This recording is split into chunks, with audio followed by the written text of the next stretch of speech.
Hello student, स्वागत है आपका आईसीटी वर्चुअल क्लासेस में। मैं हूं कविता, आपकी बायो टीचर। उम्मीद करती हूं आप सभी अच्छे होंगे और स्वस्थ होंगे।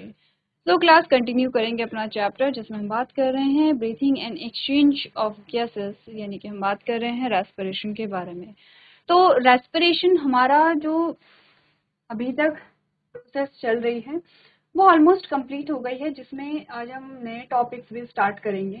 इससे पहले जो आपके प्रीवियस टॉपिक हैं वो आप लोग एक बार समझ लेंगे। यहाँ पर कुछ एक चीज़ें हमारी रह जाती हैं जो हम यहाँ पर अभी डिस्कस करेंगे। अच्छा, हम डिस्कस क्या कर रहे हैं वो समझो। थोड़ा आओ रेस्पिरेटरी सिस्टम पे हमने क्या डिस्कस कर लिया है एक बार देखते हैं। हमने कहा हमने यहाँ पे ब्रीथिंग की, यानी कि हमने इनहेल किया। ब्रीथिंग में हमने इनहेल किया तो ऑक्सीजन जो है वो हमारे लंग्स में आ गई है।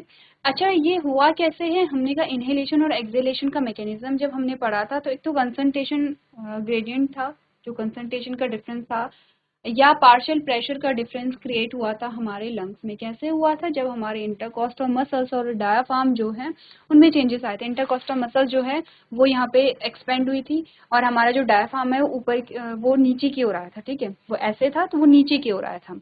इससे क्या हुआ, जो हमारा जो थोरेसिक कैविटी है उसका साइज बढ़ा, तो लंग्स का साइज बढ़ा। लंग्स का साइज बढ़ा तो जो पार्शियल प्रेशर था एयर का वो कम हो गया है as compare to outer environment, और इसीलिए ये जो कंसंट्रेशन डिफरेंस है वो क्रिएट हुआ। तो गैस जो है वो हायर कंसंट्रेशन से लोअर कंसंट्रेशन में मूव कर जाती है, जिसे हम इनहेलेशन कह रहे हैं। इनहेलेशन हुआ, इसके जस्ट अपोजिट एक्सहेलेशन होता है कि जो इंटरकॉस्टल मसल्स है वो कॉन्ट्रैक्ट होकर डायाफ्राम वापस से क्या होगा, ऊपर आ जाएगा अपनी एक्चुअल पोजीशन में। थोड़ा सी कैविटी का साइज डिक्रीज होगा, लंग्स का साइज डिक्रीज होगा। लंग्स का साइज जब डिक्रीज होता है इट मीन्स कि यहाँ पे पार्शियल प्रेशर गैस का जो होगा वो हाई हो जाएगा।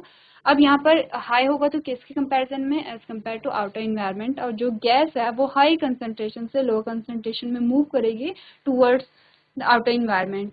इट मीन्स कि ये क्या एक्सहेलेशन है। एक्सहेलेशन जो है वो पैसिव प्रोसेस है, इनहेलेशन हमने एक्टिव प्रोसेस कहा था। एक्टिव प्रोसेस का मतलब है एनर्जी की रिक्वायरमेंट होगी। ये सारी चीजें क्लियर है? तो अगर यहाँ तक की चीजें क्लियर हैं तो अब आगे आओ, लंग्स में आते हैं। अब हमने कहा हमने एयर ले ली है, और हमारे जो लंग्स की जो एल्वलाई है उसमें यहाँ पर जो है वो ऑक्सीजन भरी हुई है। और ये जो ऑक्सीजन जाती है ये हमारी जो ब्लड है, ब्लड में ऑक्सीजन आ गई। ये ब्लड वेसल्स है, ब्लड वेसल्स में हमारा ब्लड है, वहां पर ऑक्सीजन आ गई है। ब्लड में ये जो ऑक्सीजन है ये किसके साथ किस से अटैच होते हैं? हीमोग्लोबिन से अटैच होते हैं। ये हमने बात कर ली है कि हमारा जो ब्लड होगा, ब्लड में क्या होगा, हमारा हीमोग्लोबिन होगा। तो हमने कहा कि ब्लड में हमारा हीमोग्लोबिन है, हीमोग्लोबिन के साथ जो ऑक्सीजन है वो यहाँ बाइंड कर जाती है। कितनी? 97% जो है, जो 3% है वो हमारे प्लाज्मा में होगी। हीमोग्लोबिन हमारे कहाँ होगा? आरबीसी में हमारा हीमोग्लोबिन होता है। हीमोग्लोबिन में 4 हीम ग्रुप और ग्लोबिन चेन होती है। चारों जो हीम ग्रुप होते हैं उनमें से 4 मॉलिक्यूल ऑक्सीजन के बाइंड करते हैं। ये हमने बात कर ली है, ये तो हम काफी दिन से बात कर रहे हैं। इसके अलावा हमने यहाँ पर इम्पॉर्टेंट है ये आपको याद रखना, जो एल्विलाई की मेम्ब्रेन है वो स्क्वैमस एपिथेलियल की मेम्ब्रेन है, और हमारी जो कैपिलरी है वो भी स्क्वैमस एपिथेलियम है, जिसे एंडोथेलियम भी हम कहते हैं। बीच में ये एक्सचेंज सरफेस आता है जो बेसमेंट मेम्ब्रेन है, जो कि नॉन सेलुलर है। चलो अब यहाँ पे आओ, यहाँ तक की हमने बात कर ली है कि आरबीसी में हीमोग्लोबिन आ गया है। ये ग्राफ हमें क्या बताता है कि जो यहाँ पर हीमोग्लोबिन से जब ऑक्सीजन अटैच होती है तो एकदम से तुरंत चारों मॉलिक्यूल से अटैच नहीं हो पाती है। पहले 1 से होगी, फिर 2 से होगी, फिर 3 से होगी, फिर 4 से होगी। ये जो पीक आया है 4 से होगी, और अब ये जो है ये सैचुरेशन में आ गया है, क्योंकि चारों हीम ग्रुप चारों ऑक्सीजन मॉलिक्यूल से बाइंड हो गए हैं और एक सैचुरेशन यहाँ पर आ गया है। तो यहाँ पर हम कंपेयर कर रहे थे कि अगर हम देखें सैचुरेशन को, अगर हम देखें अगर ऑक्सीजन का पार्शियल प्रेशर इतना है तो सैचुरेशन इतना है, अगर पार्शियल प्रेशर इतना है तो सैचुरेशन इतना हमारे पास आ जाता है। सेकेंड जो कर्व हमारे पास आया है, हमने कहा टिश्यू। टिश्यू में क्या होगा? टिश्यू में जब ऑक्सीजन यहाँ पर, जब टिश्यू में ब्लड जब टिश्यू में आता है उसे क्या किया जाता है, यहाँ पर कुछ फैक्टर होते हैं जो हीमोग्लोबिन और ऑक्सीजन की जो एफिनिटी है उसे कम करते हैं। कौन कौन से हमने बोले हैं? हमने CO2 की बात की है, हमने CO2 की बात की है यहाँ पर, हमने H+ आयन की बात की है जो CO2 से ही यहाँ पर बनते हैं। तीसरा हमने यहाँ पे टेम्परेचर की बात की है। अब इसकी जो ऑक्सीजन और हीमोग्लोबिन की एफिनिटी है वो डिक्रीज हो जाती है और CO2 यहाँ पे अटैच हो जाता है। ये हमारा डीऑक्सीजनेटेड ब्लड है, ये हमने बात की थी। अब हमने कहा एक और रिएक्शन होती है कार्बन डाइऑक्साइड का, हमने अलग अलग जो परसेंटेज है उसमें डिवाइड किया है। जैसे जैसे कि हमने कहा 7% CO2 जो है वो प्लाज्मा में डिजॉल्व हो जाता है या प्लाज्मा में रहता है। 20 to 25% जो कार्बन डाइऑक्साइड है वो हीमोग्लोबिन के साथ क्या हो जाएगा, अटैच हो जाएगा। रेस्ट जो 70% कार्बन डाइऑक्साइड है वो वाटर के साथ रिएक्ट करके H2CO3 का फॉर्मेशन करेगा। H2CO3 का ब्रेकडाउन होगा जो H प्लस आयन HCO3 में कन्वर्ट हो जाएगा। ठीक है, ये H प्लस आयन जो है वो हीमोग्लोबिन पे अटैच हो जाते हैं। इससे क्या होगा, इससे ये तो एक तो हीमोग्लोबिन और ऑक्सीजन की एफिनिटी को कम करेगा, दूसरा H प्लस आयन का ज़्यादा होना मीन्स pH का कम होना। तो हीमोग्लोबिन से H प्लस आयन जब अटैच होते हैं तो जो ब्लड का pH है वो मेंटेन होता है। इसीलिए हमने कहा था हीमोग्लोबिन एज अ बफर यहाँ पर काम करता है, कहीं पर हमने नोट किया था प्रीवियस लेक्चर में। ठीक है, तो हमने कहा था जो हीमोग्लोबिन है वो एज अ बफर यहाँ पर काम करता है जो कि pH को मेंटेन करता है। अब हमने कहा ये जो हमारी रिएक्शन है, क्योंकि आप देख रहे हैं ये रिएक्शन जो है वो फॉरवर्ड भी चल सकती है, बैकवर्ड भी चल सकती है, डिपेंड करता है कि कंसंट्रेशन किसकी कितनी है। जैसे CO2 की कंसंट्रेशन ज़्यादा है क्योंकि ये प्रोसेस हमने कहा कंटिन्यूसली चल रही है, कंटिन्यूसली हम सांस ले रहे हैं, कंटिन्यूसली हमारा ब्लड जो है हमारे सेल्स हमारे टिश्यूज को ऑक्सीजन प्रोवाइड कर रहा है और कार्बन डाइऑक्साइड को ले रहा है। तो कंटिन्यूसली ब्लड में CO2 आ रही है, कंटिन्यूसली CO2 से आपने कहा ये HCO3 और H प्लस आयन बन रहे हैं। ठीक है, ये कंटिन्यूस है। अगर HCO3 यहीं पर एक्यूमुलेट हो जाए, यहीं पर रह जाए, तो ये जो प्रोसेस है वो बैकवर्ड भी तो चल सकती है क्योंकि HCO3 का जो अमाउंट है वो ज़्यादा हो जाएगा। ठीक है, तो ऐसा ना हो इसलिए HCO3 अब कहाँ बाहर, ये RBC है, RBC से बाहर प्लाज्मा में आ गया है। अब हमने कहा क्योंकि ये जो नेगेटिव चार्ज वाला जो हमारे पास ये जो आयन है अगर ये बाहर आ जाता है तो ये H प्लस आयन ज़्यादा हो जाएंगे। हमें मेंटेन करना है, बैलेंस करना है pH को भी। तो इसके बदले जो यहाँ पे क्लोराइड है वो यहाँ पे अंदर चला जाता है RBC के अंदर, जिसे क्लोराइड शिफ्ट हमने नाम दिया था। ठीक है, ये क्लोराइड शिफ्ट है। तो यहाँ तक की बात हम कर चुके थे। अब एक और चीज हमने बोला था, हमने कहा था जब CO2 का कंसंट्रेशन ज्यादा है, H प्लस आयन ज्यादा है, टेम्परेचर ज्यादा है, तो ये तीनों क्या करते हैं, ऑक्सीजन और हीमोग्लोबिन की एफिनिटी को कम करते हैं, यानी कि ऑक्सीजन और हीमोग्लोबिन के बाइंड होने की जो कैपेसिटी है उसे कम करते हैं। इसको हमने बोहर इफेक्ट कहा था। अब आओ इधर, अब हमने कहा ये तो बात है टिश्यू में। अब टिश्यू में क्या हो रहा है, देखो टिश्यू में हमने क्या बोला, टिश्यू में क्या हो रहा है, बोहर इफेक्ट यहाँ पर दिख रहा है। इट मीन्स की ऑक्सीजन और हीमोग्लोबिन की एफिनिटी कम हो गई है। तो हमने कहा सेम पार्शियल प्रेशर पे जहाँ पे नॉर्मल कंडीशन में इतना परसेंटेज सैचुरेशन था, सैचुरेशन कितना परसेंटेज था, वहीं टिश्यू में जो परसेंटेज ऑफ सैचुरेशन है वो इतना हो गया है, इतना डिफरेंस आ गया है। हमने कहा जहां नॉर्मल कंडीशन में पार्शियल प्रेशर ऑक्सीजन का इतने पार्शियल प्रेशर पे सैचुरेशन इतना था, वहीं हमने कहा टिश्यू में जो इतने पार्शियल प्रेशर पे जो सैचुरेशन है वो इतना ही है। इतना डिफरेंस यहाँ पर आ जाता है किसमें, परसेंटेज ऑफ सैचुरेशन में। ठीक है, अब आते हैं इधर, यहाँ पर आओ। अब ये डीऑक्सीजनेटेड ब्लड कहाँ जाएगा, ये डीऑक्सीजनेटेड ब्लड हार्ट से होकर के हमारे लंग्स में जाएगा। जब लंग्स में जाता है तो लंग्स में सबसे पहले जो चेंज आता है वो क्या आता है, आपकी जो एल्विलाई है वो फिल्ड होगी किससे, ऑक्सीजन से। ऑक्सीजन यहाँ पर क्या होगी, अच्छी मात्रा में होगी, और यहाँ पर जो ऑक्सीजन का पार्शियल प्रेशर है वो काफ़ी हाई होगा, 104 यानी कि 104 mmHg ऑलमोस्ट इतना होगा। इट मीन्स कि यहाँ पर ऑक्सीजन का जो पार्शियल प्रेशर है वो हाई है, ज़्यादा है, वहीं CO2 का जो पार्शियल प्रेशर है बहुत लो है यहाँ पर। अब इससे क्या होगा, सबसे पहली चीज क्या हुई है, ऑक्सीजन का पार्शियल प्रेशर इंक्रीज हुआ है। ये वो फैक्टर है जो ऑक्सीजन और हीमोग्लोबिन की एफिनिटी को जो इफेक्ट कर रहे थे उससे जस्ट अपोजिट कंडीशन आएगी। इसमें सबसे पहले हमने बोला कि जो CO2 जो यहाँ पर ऑक्सीजन का पार्शियल प्रेशर है, जो O2 का जो पार्शियल प्रेशर है वो इंक्रीज होगा। हमने कहा जब O2 का पार्शियल प्रेशर इंक्रीज होगा तो यहाँ पर जो CO2 है और हीमोग्लोबिन है उसकी एफिनिटी कम होगी, जस्ट अपोजिट प्रोसेस हो रही है यहाँ पर। ये बोहर इफेक्ट में हमने क्या बोला था कि टिश्यू में CO2 का अमाउंट ज्यादा था, तो इसने क्या किया है, CO2 का अमाउंट ज्यादा होने का मतलब है CO2 का पार्शियल प्रेशर यहाँ पे ज्यादा था। CO2 का पार्शियल प्रेशर ज्यादा होने का मतलब है कि यहाँ पर ये ऑक्सीजन रिलीज होगी, यहाँ पे CO2 लग जाएगा। अब यहाँ पर ऑक्सीजन का पार्शियल प्रेशर ज्यादा है, इससे क्या होगा, इससे ये जो CO2 है, ये जो CO2 है ये इधर रिमूव हो जाएगा, ये जो CO2 है ये इधर यहाँ पे रिमूव हो जाएगा और ऑक्सीजन जो है वो यहाँ पर आ जाएगा। ठीक है, यहाँ पे H+ आयन हो या टेम्परेचर हो वो कम है, क्योंकि हमारे लंग्स में जो टेम्परेचर है वो कंपैरेटिवली कम होता है। ठीक है, सारे जो फैक्टर है वो जस्ट अपोजिट हो गए हैं। CO2 का पार्शियल प्रेशर कम है, H+ आयन कम है, टेम्परेचर कम है, और इस वजह से यहाँ पर कार्बन डाइऑक्साइड के बदले ऑक्सीजन अटैच हो जाती है। ये ऑक्सीजन यहाँ पे क्या हो गई है, अटैच हो गई है। डीऑक्सीजनेटेड ब्लड किस में कन्वर्ट हो गया है, ऑक्सीजनेटेड ब्लड में कन्वर्ट हो गया है। ठीक है, क्लियर है। अच्छा, इस इफेक्ट को क्या कहते हैं, हेल्डेन इफेक्ट कहते हैं। आपके पास डिफरेंस आता है, difference between Bohr effect and हेल्डेन effect. ये आपका कहलाता है हेल्डेन इफेक्ट। ये ध्यान रखना, ये बोहर इफेक्ट है, ये हेल्डेन इफेक्ट है। अच्छा, एक और चीज आपने नोटिस की होगी, अभी तक हमने कहा कि जो CO2 है वो यहाँ चली गई है, तो क्या किसी ने नोटिस किया कि सिर्फ 25% CO2 ही तो यहाँ गई है अभी? वैसे तो 25 CO2 से पहले कौन सी CO2 चली जाएगी, ये जो 7% CO2 है, ये जो 7% CO2 प्लाज्मा में होती है। सबसे पहले तो ये क्या होती है, प्लाज्मा से कहाँ चली जाएगी, एल्वेलाई में चली जाएगी। ठीक है, उसके बाद हमने कहा ये 25% जो CO2 है ये जाएगी कहाँ से, हीमोग्लोबिन से कहाँ चली जाएगी, एल्वेलाई में चली जाएगी। रेस्ट जो हमारी रेस्ट जो यहाँ पर CO2 होता है वो क्या होगा, ऑलमोस्ट 70% जो CO2 है हमने कहा वो ये है, वो इस रूप में यहाँ पर है कि कहाँ पर है, HCO3 की फॉर्म में है, आयनिक फॉर्म में है, प्लाज्मा में है। अब इसको भी यहाँ से क्या होगा, इसको भी तो आपने कहा कि बॉडी से बाहर निकालना है, वरना ये प्लाज्मा में ही, ऐसा तो नहीं कि हमेशा प्लाज्मा में ही रहेगा, इसे कहीं ना कहीं तो रिमूव करना होगा, ये तो वेस्ट प्रोडक्ट है।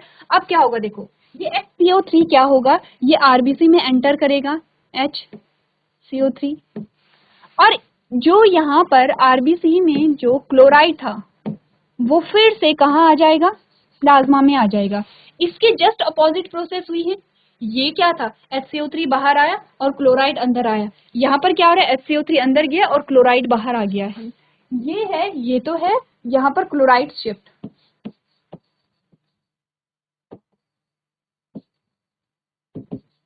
ये तो है क्लोराइड शिफ्ट, और ये है यहाँ पे रिवर्स क्लोराइड शिफ्ट। ठीक है, ये है रिवर्स क्लोराइड शिफ्ट। ठीक है, अब क्या होगा, हमने कहा ये क्या होगा, ये है क्लोराइड शिफ्ट और ये है रिवर्स क्लोराइड शिफ्ट, क्योंकि यहाँ पर क्या हो रहा है, प्रोसेस जो है वो जस्ट अपोजिट हो रही है। यहाँ तक देखो कंफ्यूज नहीं होना है, यहाँ तक तो क्लियर है, कोई ऐसी चीज नहीं है जहाँ पर आपको समझ नहीं आ रहा है, या कुछ ऐसी चीज जो लिखी हुई है जो आपको यहाँ पे समझ नहीं आ रही है, एक बार देखो। अब क्या होगा, हो गया है, इजी है, क्लियर है। 7% यहाँ पे निकल गया था, 25% यहाँ पे निकल गया है, HCO3 है। अब यहाँ पर एक एंजाइम होता है, ये एंजाइम जो है वो HCO3 को, ये क्या करेगा, HCO3 को CO2 प्लस H2O में यहाँ पे क्या कर देगा,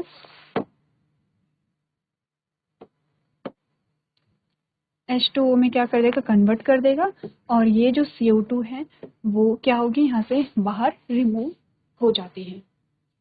ठीक है, अब एल्विलाई से बाहर कैसे निकली, एक्सहेलेशन के थ्रू निकली। ये हमारा रेस्पिरेशन कंप्लीट हुआ। रेस्पिरेशन में हमने यही तो समझा है। अच्छा, अभी सेलुलर रेस्पिरेशन जो है आपका, ये वाले जो रेस्पिरेशन है ये तो कंप्लीट हुआ है। सेलुलर रेस्पिरेशन जो होता है, यानी कि यहाँ पर ऑक्सीजन का क्या हुआ है, ऑक्सीजन का क्या फंक्शन है, वो ग्लूकोज का ब्रेकडाउन कैसे करता है, वो बात हम नहीं कर रहे हैं। अभी हम सिर्फ इतनी बात कर रहे हैं, एक्सचेंज ऑफ गैसेस तक की जो बात है वो हमने कर ली है, कि कैसे ऑक्सीजन हमारे बॉडी पार्ट्स तक पहुंचती है और कैसे कार्बन डाइऑक्साइड हमारे बॉडी से रिमूव होती है। यहाँ तक की बात क्लियर हो गई है। और इसी के साथ हमने क्या क्या चीजें समझी हैं, जैसे कि हमने बोहर इफेक्ट समझा है, जैसे कि हमने हेल्डेन इफेक्ट को यहाँ पे समझा है। अब आओ वापस से थोड़ा सा ग्राफ पे। हमने कहा लंग्स में जो यहाँ पर कर्व आएगा वो कैसे आएगा, लंग्स में आपने कहा जो कर्व है वो कुछ ऐसे आता है। कैसे, क्योंकि यहाँ पर जो O2 का जो पार्शियल प्रेशर है वो काफी हाई है, और CO2 का जो पार्शियल प्रेशर है वो काफी लो है। इसके साथ साथ आपने कहा जो टेम्परेचर है यहाँ पे टेम्परेचर भी यहाँ पे क्या है, लो है। और ये सारे जो फैक्टर हैं वो क्या करते हैं, ऑक्सीजन और हीमोग्लोबिन की जो एफिनिटी है, बाइंड करने की जो एफिनिटी है, उसे इंक्रीज करते हैं। अब देखो सेम हम देखते हैं यहाँ पर, चलो रेड में देखते हैं। अगर पार्शियल प्रेशर इतना है, यहाँ पे इतना है, तो आपने कहा लंग्स में जो परसेंटेज ऑफ सैचुरेशन है वो इतना यहाँ पे आ जाता है। नॉर्मल में इतना है, टिश्यू में इतना है और लंग्स में इतना है। अगर पार्शियल प्रेशर इतना है तो हमने कहा कि जो टिश्यू में जो वो है परसेंटेज ऑफ सैचुरेशन है वो इतना बढ़ गया है। तो ये हमारे पास ग्राफ आता है जो आपके बुक में भी दिया गया है। आपको ऐसे ही कंपेयर करना है कि टिश्यू में कैसा है, ये टिश्यू में है, ये इन लंग्स, ठीक है। एक बार ये जो आपका ग्राफ है वो आप देखेंगे, और इसके साथ साथ हमने यहाँ पर क्या डिस्कस किया है, एक्सचेंज ऑफ गैसेस डिस्कस किया है। अब नेक्स्ट जो टॉपिक हमारा आता है, हम थोड़ा सा बात करेंगे यहाँ पर पल्मोनरी वॉल्यूम्स के बारे में। क्या होती हैं पल्मोनरी वॉल्यूम्स? अच्छा टॉपिक है, पूछा भी जाता है, हमेशा आपके काम आएगा और इंफॉर्मेटिव है। इस चीज़ के बारे में हमने पहले नहीं पढ़ा होगा, अब अभी पढ़ेंगे, तो इंटरेस्टिंग सा टॉपिक है। तो चलो इससे पहले आपको जो प्रीवियस आपके टॉपिक है वो अच्छे से समझ लेंगे। चलो अब बात करते हैं थोड़ा सा पल्मोनरी वॉल्यूम्स के बारे में।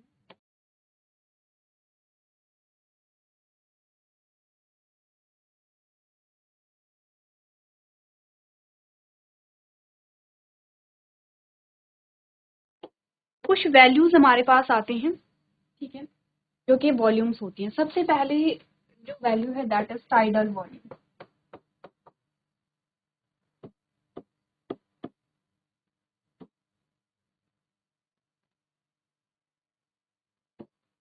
जिसे हम टी वी से डिनोट करते हैं, टाइडल वॉल्यूम। बेसिकली ये जो वॉल्यूम्स हमारे पास आएंगी, ये वो वैल्यूज हैं कि हम यहाँ पर जो इनहेल करते हैं, तो कितनी एयर को हम इनहेल कर रहे हैं, कितनी एयर को हम एक्सहेल करते हैं, कितनी एक्स्ट्रा एयर हम इनहेल या एक्सहेल कर सकते हैं। सबसे पहले बात करेंगे टाइडल वॉल्यूम। जब हम नॉर्मली ब्रीथ करते हैं, तो वैसे हम जो ब्रीथ करते हैं वो कितनी बार करते हैं, 12 से 16 बार हम यहाँ पे ब्रीथ करते हैं, ठीक है, पर मिनट। 1 मिनट की अगर हम बात करें तो 12 से 16 बार हम क्या कर रहे हैं, यहाँ पे सांस ले रहे हैं, सांस छोड़ रहे हैं, यानी कि इनहेल कर रहे हैं और एक्सहेल कर रहे हैं। हमने कहा कि हम एक बार में जो इनहेल करते हैं वो कितनी एयर इनहेल कर रहे हैं, और एक बार में जो हम एक्सहेल करते हैं वो कितनी एयर हम एक्सहेल करते हैं। तो आपको बताया जाता है कि एक बार में हम 500 ml एयर को इनहेल करते हैं। ये हम क्या कर रहे हैं, इनहेल कर रहे हैं। ड्यूरिंग इनहेलेशन हम क्या कर रहे हैं, 500 ml को ले रहे हैं। ऐसे हटा देते हैं, एरो से दिखाती हूँ, ठीक है। ये हम क्या कर रहे हैं, इनहेल कर रहे हैं। चलो ये तो डिक्रीज का साइन हो गया है। हमने सांस अंदर ली है, 500 ml हमने अंदर ली है। जब हम एक्सहेल करते हैं, जब हम सांस को छोड़ते हैं, तो सेम अमाउंट जो है 500 ml हम बाहर यहाँ पर छोड़ते हैं या एक्सहेल करते हैं, कि एक बार में है। जैसे नॉर्मली हम सांस ले रहे हैं, जैसे आप हैं, हमें पता भी नहीं चलता है कि हम रेस्पिरेशन कर रहे हैं। कई बार ऐसा होता है किसी के साथ कि हमें नहीं पता है और हम रेस्पिरेशन की प्रोसेस कर रहे हैं। नॉर्मल है, आप बैठे हुए हैं, ऐसा नहीं कि आप कुछ काम कर रहे हैं या कुछ एक्स्ट्रा वर्क कर रहे हैं। जो एक नॉर्मल हमारी क्या होती है, ब्रीथिंग होती है। जैसे जब आप बैठे हैं, क्लासरूम में आप बैठे हैं, तो ऐसा नहीं कि आप बहुत तेजी से हाँफ रहे हैं या बहुत तेजी से आप सांस ले रहे हैं या आपको सांस लेने में एफर्ट्स लगाने पड़ रहे हैं। आप नॉर्मल है, रिलैक्स हैं, बैठे हुए हैं, आप इनहेल कर रहे हैं, एक्सहेल कर रहे हैं, एक नॉर्मल कंडीशन की बात हो रही है। तो आपने कहा कि 500 ml आप इनहेल करते हैं और उतनी ही एयर आप एक्सहेल भी करते हैं, ये आपको ध्यान रखना है। इसको हम कहते हैं टाइडल वॉल्यूम, ठीक है। पहली चीज तो ये है। अच्छा, ये जो हमारे यहाँ पर लंग्स होते हैं, ऐसे कुछ हमारे पास क्या आता है, ये है, ठीक है।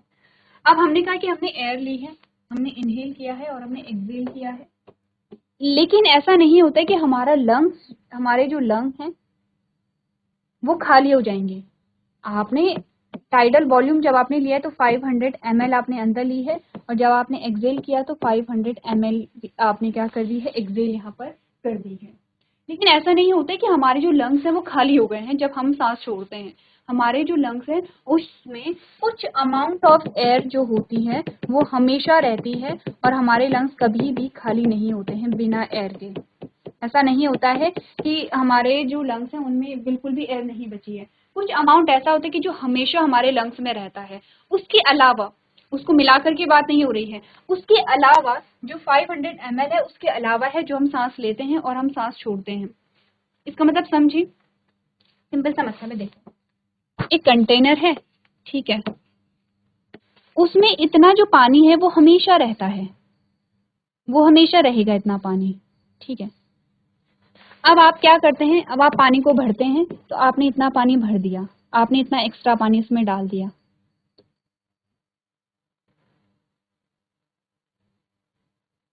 इतना एक्स्ट्रा पानी आपने इसमें डाल दिया।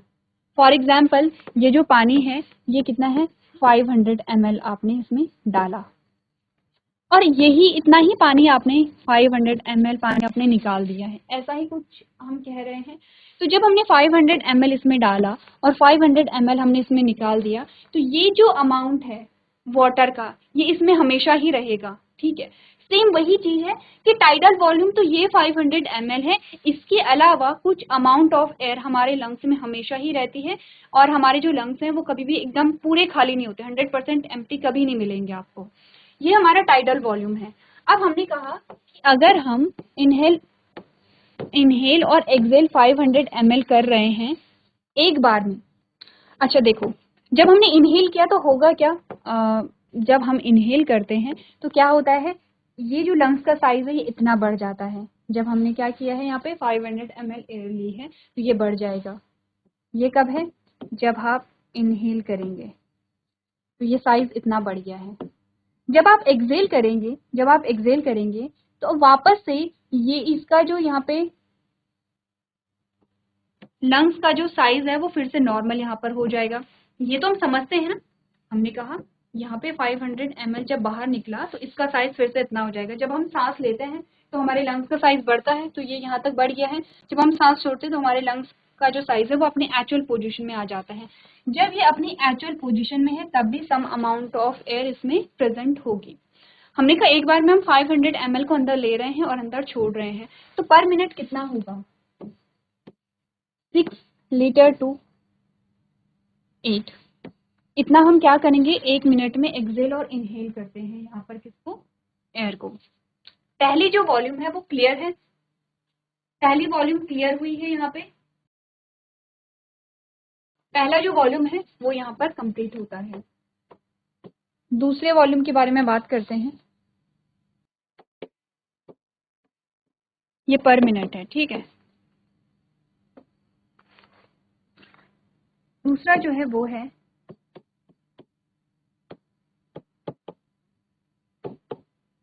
इंस्पिरेटरी रिजर्व वॉल्यूम, ठीक है। इसकी शॉर्ट फॉर्म ये है। अच्छा, शॉर्ट फॉर्म बहुत मस्ट है, इंपॉर्टेंट है, कई बार शॉर्ट फॉर्म से ही आपके पास क्वेश्चन आते हैं और पूछे भी जाते हैं। मोस्टली शॉर्ट फॉर्म से आपके पास क्वेश्चन आएंगे, IRV इंस्पिरेटरी रिजर्व वॉल्यूम। अब होगा क्या, देखो ये हमारे लंग्स हैं, हमने कहा सम अमाउंट ऑफ एयर तो इसमें हमेशा ही रहती है, ठीक है। अगर हम बात करें कि हमने यहाँ पे क्या किया है, सांस ली है, हमारा टाइडल वॉल्यूम जब हमने लिया है तो इतना बढ़ जाता है, ठीक है, इतना बढ़ गया। ये टाइडल वॉल्यूम क्या है, जब हम नॉर्मल सांस लेते हैं। अच्छा, जब हम कुछ काम कर रहे हैं या जब हम कहीं भाग रहे हैं, दौड़ रहे हैं, जब हम कहीं पहाड़ों पे चढ़ रहे हैं या हम एक्सरसाइज कर रहे हैं, इन शॉर्ट हम कोई भी काम कर रहे हैं जहाँ पर हमें एक्स्ट्रा एयर लेनी पड़ती है। जब भी हम कोई काम करते हैं या हम कहीं भागते हैं या कहीं चढ़ रहे होते हैं, एक्सरसाइज करते हैं, जैसे आप जब आप योग कर रहे होते हैं तो आप एक्स्ट्रा एयर लेते हैं, आप क्या करते हैं, सांस को अंदर लेते हैं। वहां पर हमें क्या करना पड़ रहा है, एफर्ट्स लगाने पड़ रहे हैं। हम क्या कर रहे हैं, सांस को अंदर ले रहे हैं, सांस को अंदर छोड़ रहे हैं। नॉर्मल टाइडल वॉल्यूम में हमें इतना याद नहीं रखना पड़ रहा है कि हमें लंबी सांस लेनी है, हमें लंबी सांस छोड़नी है, ऐसा याद नहीं रखना पड़ रहा था। लेकिन इंस्पिरेटरी रिजर्व वॉल्यूम क्या होता है, टाइडल वॉल्यूम के एक्स्ट्रा एयर जो हम लेते हैं। नॉर्मल तो हम ले रहे हैं एयर, लेकिन हमने टाइडल वॉल्यूम के अलावा एक्स्ट्रा एयर ली है और हमारे लंग्स का साइज थोड़ा और ज्यादा बढ़ जाता है। तो ये तो आपका क्या है, टाइडल वॉल्यूम है, और ये आपका है इंस्पिरेटरी रिजर्व वॉल्यूम। जब आप कुछ काम कर रहे हैं, कुछ एक्सरसाइज कर रहे हैं, कोई भी आप काम कर रहे हैं, या आप योग कर रहे हैं यहाँ पर, और आप क्या कर रहे हैं, एफर्ट्स लगा रहे हैं, आप एक्स्ट्रा एयर को ले रहे हैं टाइडल वॉल्यूम के अलावा भी, जब आप एयर को लेते हैं तो उसको हम कहते हैं इंस्पिरेटरी रिजर्व वॉल्यूम। इसका जो यहाँ पर वॉल्यूम है वो काफी ज्यादा है।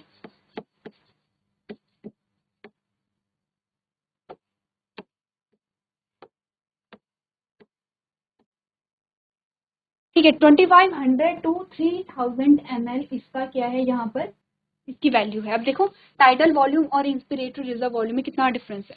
तो उस टाइम पे हम, आपने देखा होगा कि हम बहुत लंबी लंबी सांस लेते हैं। अच्छा, जितना हम इनहेल कर रहे हैं उतना हम एक्सेल भी तो करेंगे, ये तो हमें टाइडल वॉल्यूम में ही पता है ना कि हम 500 ml अगर इनहेल कर रहे हैं, 500 ml हम एक्सेल भी करेंगे। इंस्पिरेटरी रिजर्व वॉल्यूम अगर 2500 टू 3000 ml अगर हम इनहेल कर रहे हैं तो हम एक्सेल भी करेंगे। हम अगर लंबी सांस लेते हैं तो हम लंबी सांस छोड़ते भी हैं। ये कभी किसी ने नोटिस किया है? नोटिस किया होगा। ठीक है, चाहे आप योग कर रहे हैं या चाहे आप कुछ काम कर रहे हैं, ऐसा होता है कि जितनी लंबी सांस आप ले रहे हैं उतनी लंबी सांस आप छोड़ भी रहे हैं। तो टाइडल वॉल्यूम के अलावा जब हम कुछ काम कर रहे होते हैं तो उस एक्स्ट्रा एयर को जब हम लेते हैं तो उसे हम कहते हैं इंस्पिरेटरी रिजर्व वॉल्यूम। ठीक है, दो वॉल्यूम हमारे पास आ गए हैं। इतनी बात क्लियर हो गई है। अब हमारे पास एक और वॉल्यूम आता है।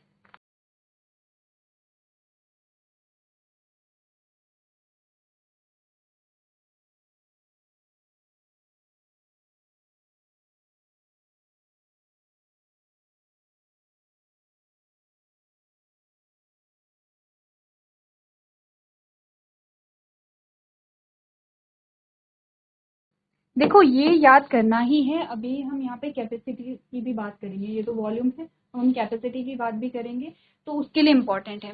अब आते हैं एक्सपीरेटरी रिजर्व वॉल्यूम। अगर आप ये दोनों चीजें समझ चुके हैं तो अब ये थोड़ा सा आप समझने लग गए होंगे कि हो क्या रहा है। देखो हम जब एक्सेल करेंगे, जब हम एक्सेल कर रहे होंगे तो हम टाइडल वॉल्यूम को भी एक्सेल करेंगे, हम यहाँ पे इंस्पिरेटरी रिजर्व वॉल्यूम को भी एक्सेल करेंगे, ये तो क्या है, नॉर्मल है। अगर हमने इसके अलावा भी एक्सेल किया, कभी ऐसा होता है कि हम, जैसे हमने सांस बाहर ली है, अब हम फोर्सफुली और जो सांस है वो बाहर निकालते हैं, हम फोर्सफुली और एक्सेल करते हैं। ठीक है, तो फोर्सफुली जब हम एक्सेल करेंगे तो क्या ऐसा होता है कि जो लंग्स का साइज है वो थोड़ा सा डिक्रीज हो जाता है ऐसे। ये तो क्या है, हमारा टाइडल वॉल्यूम है, ये वाला, ये वाला। जब हम टाइडल वॉल्यूम से ज्यादा, टाइडल वॉल्यूम तो क्या है, नॉर्मल है। अब देखो इंस्पिरेटरी रिजर्व वॉल्यूम तो हमने बाहर निकालना ही है, टाइडल वॉल्यूम भी हम बाहर निकालते हैं। जब हम टाइडल वॉल्यूम से ज्यादा जो एयर है वो जब बाहर निकालते हैं उसको हम क्या कहते हैं, एक्सपीरेटरी रिजर्व वॉल्यूम कहते हैं, जब हम एक्स्ट्रा एयर बाहर निकाल देंगे। ठीक है, एक्स्ट्रा एयर, तो इसका जो यहाँ पर अमाउंट होगा ये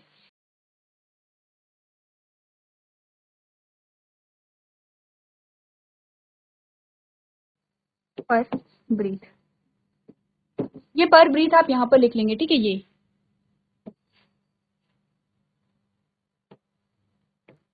पर ब्रीथ 500 ml क्या होगा, पर ब्रीथ होगा, ये भी सेम है, पर ब्रीथ, ये पर मिनट है। ठीक है, इसमें अब हमने कहा ये होगा, तो इसके बाद क्या हमारे लंग्स खाली हो जाते हैं, क्योंकि हमने बोला था टाइडल वॉल्यूम के अलावा भी हमारे लंग्स में कुछ एयर होती है, लेकिन हमने तो ये बाहर निकाल दी है एक्सपीरेटरी रिजर्व वॉल्यूम। तो क्या अब हमारे लंग्स खाली हुए, हमने कहा नहीं, लंग्स कभी भी खाली नहीं होते हैं।